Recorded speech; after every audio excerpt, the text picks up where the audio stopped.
നമസ്കാരം. News trends ആരംഭിക്കുകയാണ്. കോൺഗ്രസിലെ പഠനപ്പിണക്കങ്ങൾ അത് ഈ ഗ്രൂപ്പുമായി ബന്ധപ്പെട്ടുള്ള നേതാക്കളുടെ വ്യക്തിപരമായ പരസ്പരമുള്ള പ്രശ്നങ്ങളൊന്നും പുതിയ കാര്യങ്ങളല്ല. പക്ഷേ AI ഗ്രൂപ്പുകളുടെ ഒരു അപ്രമാദിത്വ കാലത്തിന് ശേഷം പുതിയ ഒരു നേതൃത്വം അധികാരത്തിൽ വന്ന ശേഷം ഈ വിഷയങ്ങൾ ഇനി ഗ്രൂപ്പ് ഉണ്ടാകില്ല എന്ന് തുടർച്ചയായി പ്രഖ്യാപിച്ചുകൊണ്ടിരുന്നു നേതാക്കൾ. പക്ഷേ ഇപ്പോൾ കാര്യങ്ങൾ മാറി മറിയുന്നു. ലോക്സഭാ തെരഞ്ഞെടുപ്പിന് ശേഷം കുറച്ചുകൂടി കോൺഗ്രസിൽ കളം മുറുക്കുന്നു നേതാക്കൾ എന്നുള്ളതാണ് പ്രധാനപ്പെട്ട കാര്യം. നേതാക്കളുടെ പഠനപ്പിണക്കങ്ങളിൽ കുഴങ്ങുകയാണോ കോൺഗ്രസ്? പ്രതിപക്ഷ നേതാവും KPCC അധ്യക്ഷനും രണ്ടു ചേരിയായതിനു പിന്നാലെ UDF ഏകോപന സമിതി യോഗത്തിലേക്ക് ക്ഷണിക്കാത്തതിൽ പാർട്ടി നേതൃത്വത്തെ അതൃപ്തി അറിയിച്ച് രമേശ് ചെന്നിത്തലയും ബെന്നി ബെഹനാനും രംഗത്ത് വന്നു. കഴിഞ്ഞ 25-ന് ചേർന്ന UDF ഏകോപന സമിതി യോഗത്തിലേക്ക് ക്ഷണിച്ചില്ലെന്നാണ് പരാതി. SMS പോലും അയച്ചില്ലെന്നും രമേശ് ചെന്നിത്തല ചൂണ്ടിക്കാട്ടി. കൂടിയാലോചനകൾ ഇല്ലാതെ തീരുമാനമെടുക്കുന്നു എന്നാണ് വിമർശനം. ഇതടക്കം ഉള്ള വിഷയങ്ങളാണ് അടുത്ത മണിക്കൂറുകൾ ചർച്ച ചെയ്യുന്നത്. ഡാൻ കുര്യൻ ഏറ്റവും പുതിയ വിവരങ്ങൾ പങ്കുവെക്കും. ഡാൻ, സതീശനും സുധാകരനും തമ്മിലുള്ള പടലപ്പിണക്കം അത് കഴിഞ്ഞ കുറേ നാളുകളായി ഓരോ ദിവസവും വർദ്ധിച്ചു വരുന്ന പശ്ചാത്തലമുണ്ട്. ഏറ്റവും ഒടുവിൽ KSUവിൻ്റെ പോരുവരെ എത്തി കാര്യങ്ങൾ. അതനുസരിച്ചുള്ള നീക്കങ്ങൾ രണ്ട് വിഭാഗങ്ങളിലും ഉണ്ടാകുന്നുണ്ട് എന്ന് വ്യക്തമാകുന്നു. ഇപ്പോൾ ഈ രമേശ് ചെന്നിത്തലയുടെ പിണക്കം, ഒപ്പം ബെന്നി ബെഹ്നാന്റെ പിണക്കം, ഈ രണ്ടുപേരും പുതിയ നേതൃത്വം അധികാരത്തിൽ വന്നതിന് ശേഷം പരിഗണിക്കപ്പെട്ടില്ല എന്ന് അടക്കം പറയുന്നവരാണ്. അവർക്കൊപ്പം നിൽക്കുന്നവർ കാര്യമായ പരിഗണനയില്ല, തീരുമാനങ്ങൾ അവരെ അറിയിക്കുന്നില്ല പലതും. ഇവർ രണ്ടുപേരും സുധാകരനും സതീശനും പല കാര്യങ്ങളിലും വ്യക്തിപരമായ തീരുമാനം എടുക്കുന്നു എന്ന് കുറ്റപ്പെടുത്തുന്നവരാണ്. ഇപ്പോൾ അതിനപ്പുറത്തുള്ള എന്ത് പരാതിയാണ് ഇപ്പോൾ രമേശ് ചെന്നിത്തലയ്ക്കുള്ളത്? രഞ്ജിത്ത്, നമുക്കറിയാം ഉമ്മൻചാണ്ടി, രമേശ് ചെന്നിത്തല, അച്യുതണ്ട് ഏതാണ്ട് 17 വർഷത്തോളം സംസ്ഥാനത്ത് കോൺഗ്രസിനെ നയിച്ചിരുന്നു. അതിനുശേഷം ഉമ്മൻചാണ്ടി മരണപ്പെടുന്നു. രമേശ് ചെന്നിത്തല കൃത്യമായി മഹാരാഷ്ട്രയുടെ ചുമതലയുമായി മാറുന്ന ഒരു സാഹചര്യം ഉണ്ടാകുന്നു. പിന്നീട് സംസ്ഥാന നേതൃത്വത്തിൽ കോൺഗ്രസുമായി ബന്ധപ്പെട്ട് കൂടിയാലോചനകൾ നടക്കാതെയാണ് പല കാര്യങ്ങളിലും തീരുമാനമെടുക്കുന്നത് എന്ന വിമർശനം ആദ്യഘട്ടം മുതൽ തന്നെ പ്രതിപക്ഷ നേതാവായി VD സതീശൻ ചുമതല ഏറ്റെടുത്തതിന് പിന്നാലെ മുതൽ തന്നെ രമേശ് ചെന്നിത്തല പരസ്യമായും രഹസ്യമായും ഒക്കെ വ്യക്തമാക്കുന്നതാണ്. അതിനിടയിലാണ് കഴിഞ്ഞ 25-ാം തീയതി കഴിഞ്ഞ ആഴ്ച UDFിൻ്റെ ഏകോപന സമിതി യോഗം ചേർന്നിരുന്നു. മദ്യനയത്തിൽ അടക്കം ബാർക്കോഴ് വിവാദവുമായി ബന്ധപ്പെട്ട കാര്യങ്ങൾ, തദ്ദേശ തെരഞ്ഞെടുപ്പുമായി ബന്ധപ്പെട്ട മുന്നൊരുക്കങ്ങൾ തുടങ്ങിയ വിഷയങ്ങളൊക്കെ ചർച്ച ചെയ്യുന്നതിന് വേണ്ടിയായിരുന്നു പ്രതിപക്ഷ നേതാവിൻ്റെ ഔദ്യോഗിക വസതിയായ കണ്ടോൺമെൻറ് ഹൗസിൽ അന്ന് യോഗം ചേർന്നത്. പക്ഷേ ആ യോഗത്തിലേക്ക് കോൺഗ്രസിൻ്റെ മുൻ പ്രതിപക്ഷ നേതാവായിരുന്ന UDF മുതിർന്ന നേതാവ് കൂടിയായ രമേശ് ചെന്നിത്തല, അതോടൊപ്പം ബെന്നി ബെഹനാൻ MP തുടങ്ങിയവരെ ക്ഷണിച്ചില്ല എന്ന ആക്ഷേപമാണ് പുറത്തു വരുന്നത്. രമേശ് ചെന്നിത്തല അതുമായി ബന്ധപ്പെട്ട് അതൃപ്തി പരസ്യമാക്കിയിരിക്കുന്നു. അതായത് കൂടിയാലോചനകളില്ലാതെയാണ് നേതൃത്വം തീരുമാനമെടുക്കുന്നത്. SMS-ലൂടെ പോലും അത്തരമൊരു തീരുമാനം അറിയിക്കാൻ UDF ഭാരവാഹികൾ തയ്യാറായില്ല എന്ന വിമർശനമാണ് രമേശ് ചെന്നിത്തല ഉന്നയിക്കുന്നത്. സ്വാഭാവികമായി ലോക്സഭാ തെരഞ്ഞെടുപ്പിൻ്റെ ഫലം വരുന്നതിന് തൊട്ടു മുമ്പ് കോൺഗ്രസിലെ നേതൃത്വത്തിനിടയിൽ നിൽക്കുന്ന പടലപ്പിണക്കങ്ങൾ മറനീക്കി പുറത്തു വരുന്ന ഒരു സാഹചര്യമാണ് ഇപ്പോഴുള്ളത്. സ്വാഭാവികമായി ഏതെങ്കിലും തരത്തിൽ ഒരു തിരിച്ചടി ലോക്സഭാ തെരഞ്ഞെടുപ്പിൽ ഉണ്ടായാൽ സ്വാഭാവികമായി ആ പഴിചാരലുകൾ നേതൃത്വം പരസ്പരം ഉന്നയിക്കുന്ന തരത്തിലേക്ക് തന്നെ മാറുന്ന സാഹചര്യത്തിലാണ് സ്ഥിതിവിശേഷങ്ങൾ.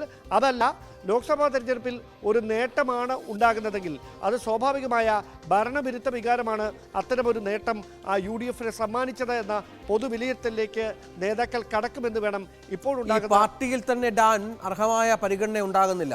ഈ കുറേ വർഷങ്ങൾക്ക് മുൻപുള്ള AICC-യിലെ സ്ഥാനം മാത്രം രമേശ് ചെന്നിത്തലയ്ക്ക് നൽകിയതിൽ അദ്ദേഹം പരസ്യമായി അതൃപ്തി പ്രകടിപ്പിച്ചില്ല എങ്കിൽ പോലും പറയാതെ പലരോടും ആ വിഷയം പറഞ്ഞിരുന്നു.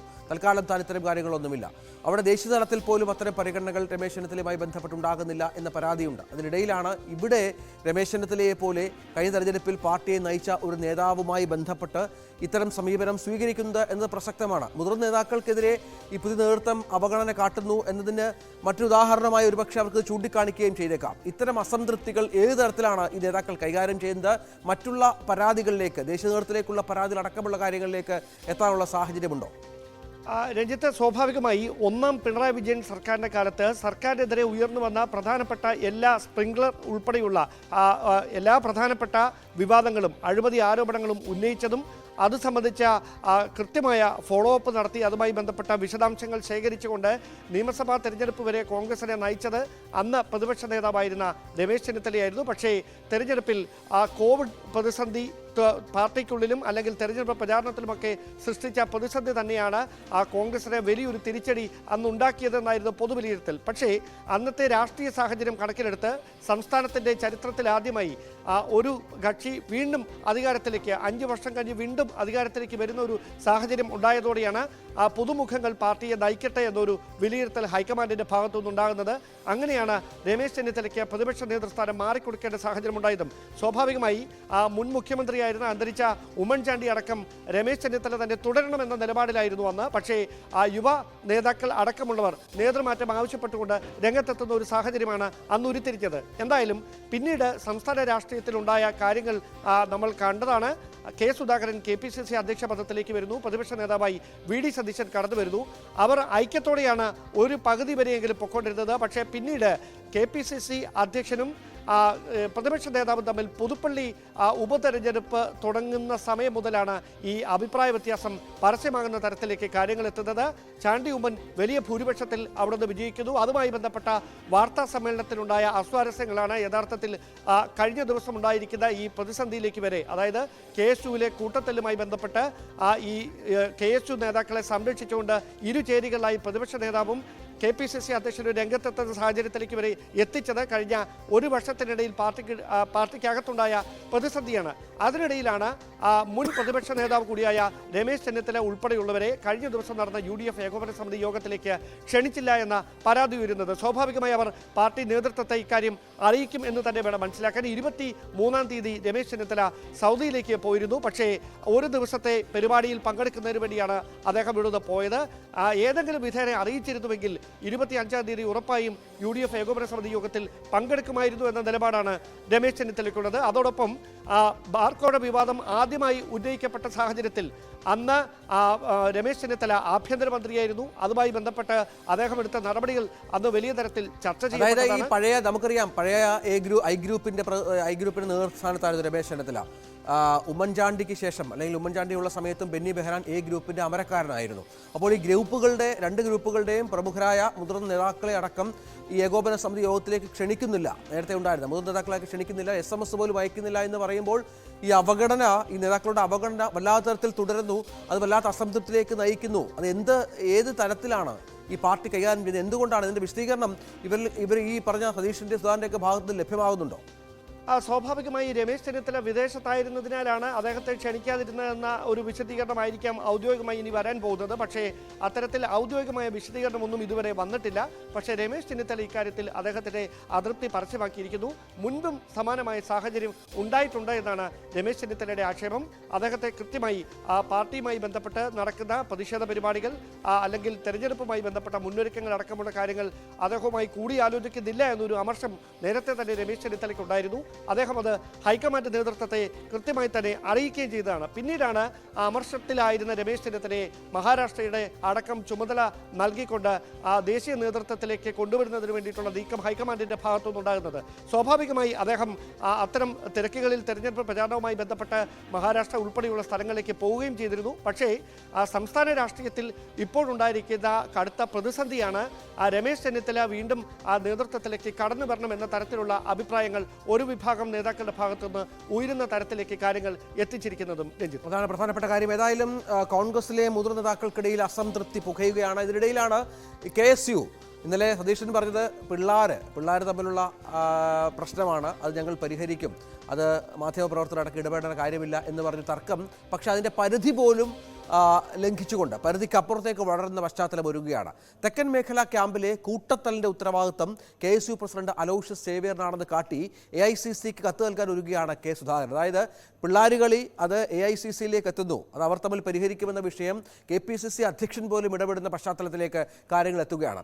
VD സതീശന്റെ വിശ്വസ്തനായ അലോഷ്യസ് സേവ്യറിനെതിരായ നീക്കം ചേർക്കാൻ പദ്ധതി തയ്യാറാക്കുകയാണ് സതീശനും A ഗ്രൂപ്പും. ഇതിനിടെ KSU സംസ്ഥാന അധ്യക്ഷനെ പരസ്യമായി വിമർശിച്ച സംസ്ഥാന ജനറൽ സെക്രട്ടറി അനന്തകൃഷ്ണന് ഭീഷണിയുമായി സംസ്ഥാന വൈസ് പ്രസിഡന്റ് അരുൺ രാജേന്ദ്രൻ രംഗത്തെത്തി.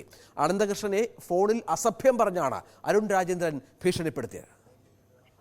നീ കാണിച്ച പോരാ, പിന്നെ വിളിച്ച് പറഞ്ഞോണ്ട് കിടന്ന നിന്നെ വീട്ടിൽ കിടന്നുറങ്ങാൻ സമ്മതിക്കത്തില്ല കേട്ടോ. ഈ ശ്രീജിത്ത് എന്ന് പറയുന്നവൻ എന്നെ വിളിച്ചു. ശ്രീജിത്ത് എന്ന് പറഞ്ഞവനെ ആര് വിളിച്ചാലും ഈ ക്യാമ്പിനകത്ത് 70% ആളുകൾ കള്ളു കുടിച്ചിട്ട് നടക്കുന്നത് നീ കണ്ടോടാ. അല്ല നീ കണ്ടോ? ഞാൻ ക്യാമ്പിനകത്ത് 70% ആളുകൾ കള്ളു കുടിച്ചിട്ട് നടക്കുന്നത് നീ കണ്ടോന്ന് ചോദിച്ചേ? നീ കണ്ടോ? ഈ പറഞ്ഞ സാധനം എടാ നീ കണ്ടോ? 70% നീ ചാനലിൽ പറഞ്ഞത് 70% ആളുകൾ കള്ളു കുടിച്ച് നടക്കുക. അതിനകത്ത് കള്ളു കുടിച്ചിട്ട് നടന്ന ആളുകളുടെ പേരൊന്ന് നീ പറഞ്ഞേ. നീ കാണിച്ചത് നിനക്കിട്ട് അടിക്കാതെ വിട്ടത് നമ്മുടെ മര്യാദ കാരണമാ കേട്ടോ. ഇനി ഇത് നാട് നിങ്ങളെ പാട് കണക്കാണ്ടാണ് നീ വീട്ടിൽ കിടന്നുറങ്ങത്തില്ല കേട്ടോ. ഞങ്ങളൊക്കെ ജീവൻ കളഞ്ഞിട്ടാണ് ഈ സംഘടനയ്ക്ക് വേണ്ടി നടക്കുന്നത് കേട്ടോ. നീ പോരാ, ഞങ്ങളൊക്കെ ജീവൻ കളഞ്ഞിട്ടാണ് ഈ സംഘടനയ്ക്ക് വേണ്ടി നടക്കുന്നത് കേട്ടോ. നീ കൂടുതൽ ഉണ്ടാക്കാൻ നിന്ന് കഴിഞ്ഞാൽ പറയുക, ഈ പറയുന്നത് ആരാണെന്ന് എന്താണെന്ന് നിനക്കറിയാം. നീ വീട്ടിൽ കിടന്നുറങ്ങത്തില്ല കേട്ടോ. വി അരുൺ വിവരങ്ങൾ പങ്കുവെക്കും. അരുൺ, ഈ KSUവിലെ പോര് അതിപ്പോൾ മറ്റൊരു തലത്തിലേക്ക് കടക്കുകയാണ്. കാരണം അലോഷ്യസ് സേവ്യർ നമുക്കറിയാം ആദ്യം A ഗ്രൂപ്പിന്റെ വിശ്വസ്തനായിട്ട് പാർട്ടി ഈ സംഘടന നേതൃത്വത്തിലേക്ക് വരുന്നു. പിന്നീട് സതീശന്റെ വിശ്വസ്തനായി മാറുന്ന സാഹചര്യം ഒരുങ്ങുന്നു. അങ്ങനെ ഇപ്പോൾ സതീശനാണോ സേവ്യറിനെ സംരക്ഷിക്കുന്നത് എന്ന രീതിയിൽ കാര്യങ്ങൾ പോകുന്നത്? അങ്ങനെയാണോ സുധാകരന്റെ വിശ്വാസം?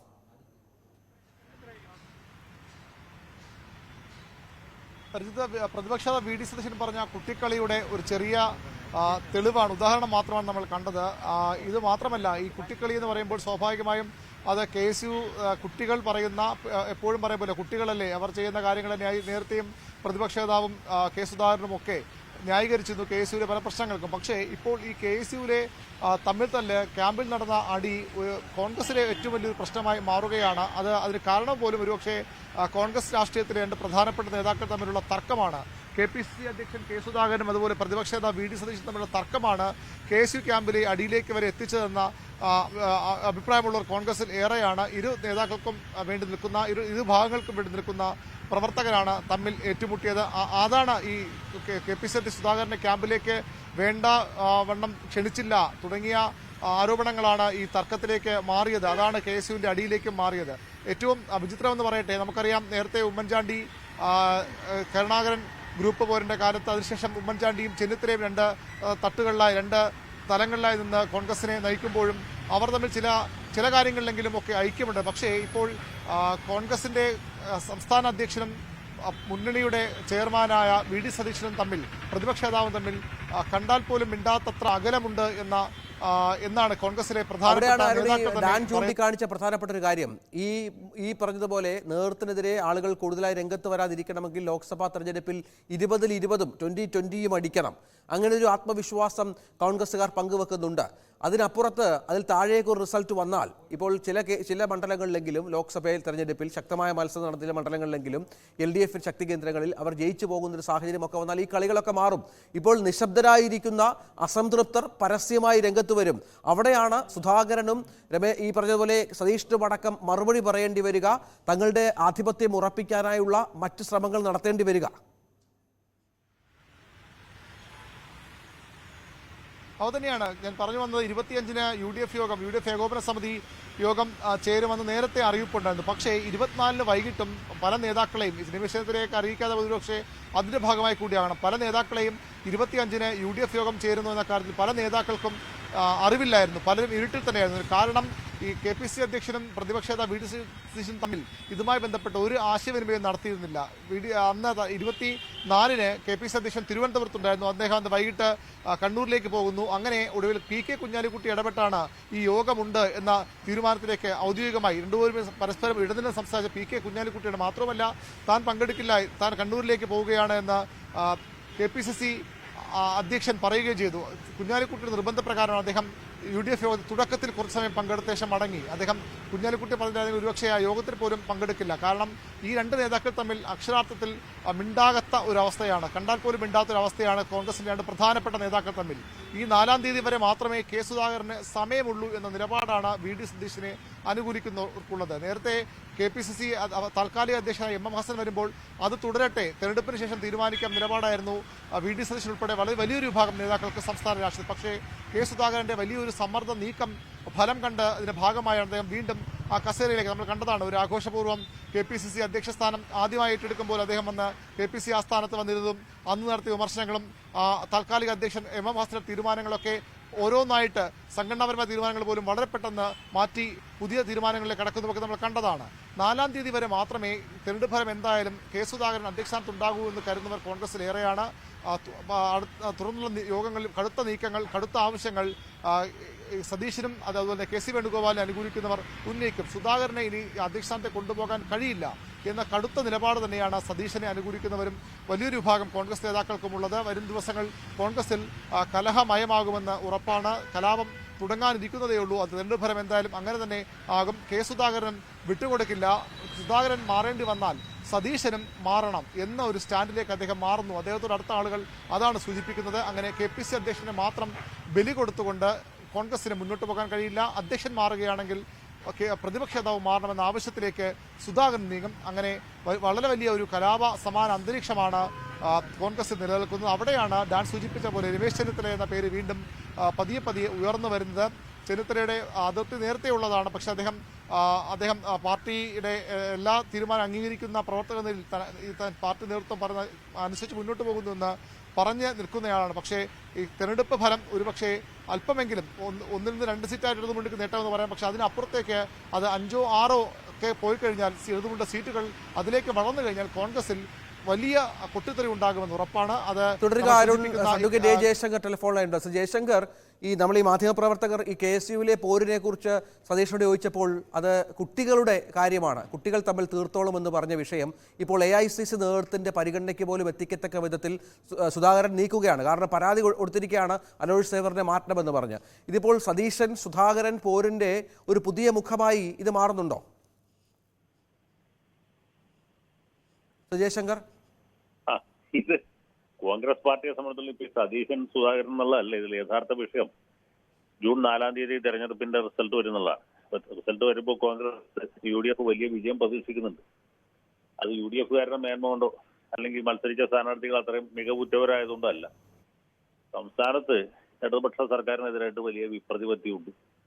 അപ്പൊ ഇടതുപക്ഷക്കാർ തന്നെ വ്യാപകമായിട്ട് കോൺഗ്രസിനും UDF സ്ഥാനാർത്ഥികൾക്ക് വോട്ട് ചെയ്തിട്ടുണ്ട്. അപ്പൊ ഇങ്ങനൊരു വിജയം ഉണ്ടാകുമ്പോൾ പിന്നെ അതിന്റെ ക്രെഡിറ്റ് ആർക്കാണ് എന്നുള്ളതിനേക്കാൾ ഉപരി വരാൻ പോകുന്ന നിയമസഭാ തെരഞ്ഞെടുപ്പിൽ ആരായിരിക്കണം പാർട്ടിയെയും മുന്നണിയെയും നയിക്കേണ്ടത്, അല്ല നയിച്ചു കഴിഞ്ഞ് ഇനി മുഖ്യമന്ത്രി സ്ഥാനത്തേക്ക് എത്തേണ്ടത് എന്നുള്ളതാണ് ഇതിൽ യഥാർത്ഥത്തിലുള്ള തർക്കം. യഥാർത്ഥമായ പ്രശ്നം അതാണ്. KSUക്കാർ തമ്മിൽ കൂട്ടത്തിലുണ്ടായതോ അല്ലെങ്കിൽ ഏകോപന സമിതിയിലേക്ക് ആരെങ്കിലും വിളിക്കുകയോ വിളിക്കാതിരിക്കുകയോ ചെയ്തതോ അല്ല.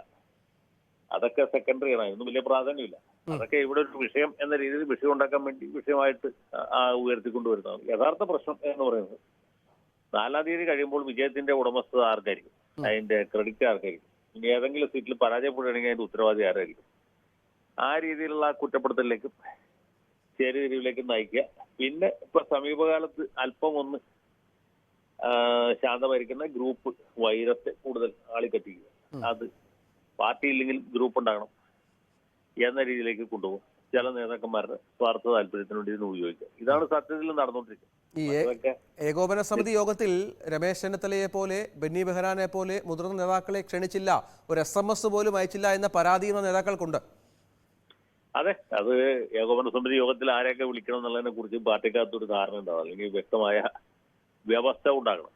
അല്ലാതെ കണ്ട് ഏകോപന സമിതി വിളിച്ചുകൂടുകയും അതിൽ ചില ആളുകളെ വിളിക്കുകയും ചില ആളുകളെ വിളിക്കാതിരിക്കുകയൊക്കെ ചെയ്യുന്ന ഇങ്ങനെ ഒരു സന്ദർഭത്തിലാണ്. അത് ആദ്യമേ തന്നെ പാർട്ടിക്കകത്ത് KPCC നിർവാഹക സമിതിക്കകത്ത് ഒരു ധാരണ ഉണ്ടാവും, ഏകോപന സമിതിയിൽ ആരൊക്കെ പങ്കെടുക്കണം, ഇപ്പൊ LDF യോഗത്തിന് ആരൊക്കെ പങ്കെടുക്കണം എന്ന കാര്യത്തെക്കുറിച്ച് CPM CPI വ്യക്തമായ ധാരണയുണ്ട്. ആ ധാരണ അനുസരിച്ച് മാത്രമേ ആളുകൾ പങ്കെടുക്കൂ. കോൺഗ്രസിനും അതുപോലെ എന്തെങ്കിലുമൊക്കെ ഒരു സംവിധാനം ഉണ്ടാക്കേണ്ടതാണ്. അല്ലാതെ കണ്ട് ഏകോപന സമിതി യോഗം നടക്കുന്നു, കുറച്ചുപേര് പോകുന്നു, കുറച്ചുപേര് പോകാതിരിക്കുന്നു, കുറച്ചുപേരെ അറിയിക്കുന്നു, കുറച്ചുപേരെ അറിയിക്കാതിരിക്കുന്നു. അതൊരു ശരിയായ രീതിയല്ല. ആരെയാണെങ്കിലും ആ കാര്യങ്ങൾ നേരത്തെ തൊട്ട് അറിയിക്കണം. അപ്പൊ മറ്റു നേതാക്കന്മാർ ഒരുപക്ഷെ മറ്റു ജോലികളൊക്കെ മാറ്റിവെച്ച് ഏകോപന സമിതിക്ക് പോകാൻ നേരിച്ചിരിക്കുമ്പോഴായിരിക്കും അവിടുന്ന് വിളി വരുന്നില്ല. ഇനിയിപ്പോ വിളിച്ച ആൾക്കാരോട് ചോദിച്ചാൽ ഇങ്ങനൊരു ഏകോപന സമിതിയെ സംബന്ധിച്ചിടത്തോളം ഇന്ന ആൾക്കാരെ വിളിക്കേണ്ട ആവശ്യമില്ല, വിളിച്ചില്ലെങ്കിൽ അവർ പങ്കെടുക്കണം എന്ന ഒരു ന്യായീകരണം വരാൻ സാധ്യത. അപ്പൊ അത് ഒഴിവാക്കാനായിട്ട് ആരെയൊക്കെയാണ് വിളിക്കേണ്ടത്, ആരെയാണ് വിളിക്കേണ്ടത്, അല്ലെങ്കിൽ ആരൊക്കെയാണ് ഇങ്ങനെയുള്ള യോഗത്തിൽ പങ്കെടുക്കേണ്ടത് എന്നുള്ളതിനെ കുറിച്ച് പാർട്ടിക്കകത്തൊരു വ്യക്തത ഉണ്ടാകും. നന്ദി ശ്രീ അഡ്വക്കേറ്റ് ജയശങ്കർ.